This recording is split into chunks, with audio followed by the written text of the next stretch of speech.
എനിക്കൊരു സംശയം ഉണ്ടായിരുന്നു. അതായത് നമ്മളിപ്പോൾ എന്തെങ്കിലും ഒരു ജോലിയിൽ ഏർപ്പെട്ടുകൊണ്ടിരിക്കുകയോ പെട്ടെന്നൊരു പർട്ടിക്കുലർ ചിന്ത നമ്മളിലേക്ക് വരികയും നമ്മൾ ഡിസ്ട്രാക്റ്റഡ് ആവുകയും ചെയ്യാം. അപ്പോൾ അതിനെങ്ങനെ നമുക്ക് ഓവർകം ചെയ്യാൻ പറ്റും? അതായത് നമ്മളൊരു കാര്യം ചെയ്യുകയാണ്, പക്ഷെ ഈ സെക്കൻഡ് തോട്ടാണ് നമ്മളിങ്ങനെ ഇടയിൽ വന്നിട്ട് ഇങ്ങനെ പോപ്പപ്പ് ചെയ്തുകൊണ്ടിരിക്കുന്നത്. അതിൻ്റെ അർത്ഥം ഈ ഒരു ചിന്തയെ നമ്മൾ പ്രോപ്പറായിട്ട് അതിനെ കൈകാര്യം ചെയ്തിട്ടില്ല, അല്ലെങ്കിൽ അതിനൊരു സൊല്യൂഷൻ കൊടുത്തിട്ടില്ല എന്നുള്ള. അതുകൊണ്ടാണ് ഇത് ഇടയിൽ വന്ന് നമ്മളെ ബോദർ ചെയ്തുകൊണ്ടിരിക്കുന്നത്. അപ്പോൾ ഈ ചിന്തയെ എടുത്ത് നല്ല രീതിയിൽ അതിനെ വിശദീകരിച്ച് അല്ലെങ്കിൽ അതിനെ എക്സ്പ്രസ് ചെയ്യുക. അത് എക്സ്പ്രസ് ചെയ്യുന്ന രീതി ഒന്നില്ലെങ്കിൽ എഴുതി തീർക്കാൻ പറയും, അല്ലെങ്കിൽ അതിനെ വേറൊരാളായിട്ട് ഷെയർ ചെയ്ത് അതിനെ എക്സ്പ്രസ് ചെയ്യാമെന്ന് പറയും.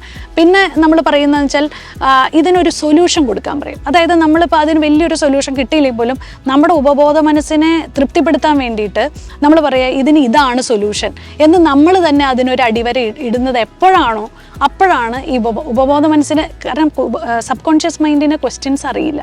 അതിന് ആൻസേഴ്സ് നമ്മൾ കൊടുക്കുന്നതനുസരിച്ച് യെസ് ഓർ നോ മാത്രമേ അതിനറിയുള്ളൂ. അതിനനുസരിച്ച് നമ്മൾ പ്രവർത്തിച്ചാൽ മാത്രമേ ഈ ഒരു കാര്യത്തിന് ഒരു പരിഹാരം ഉണ്ടാവൂ.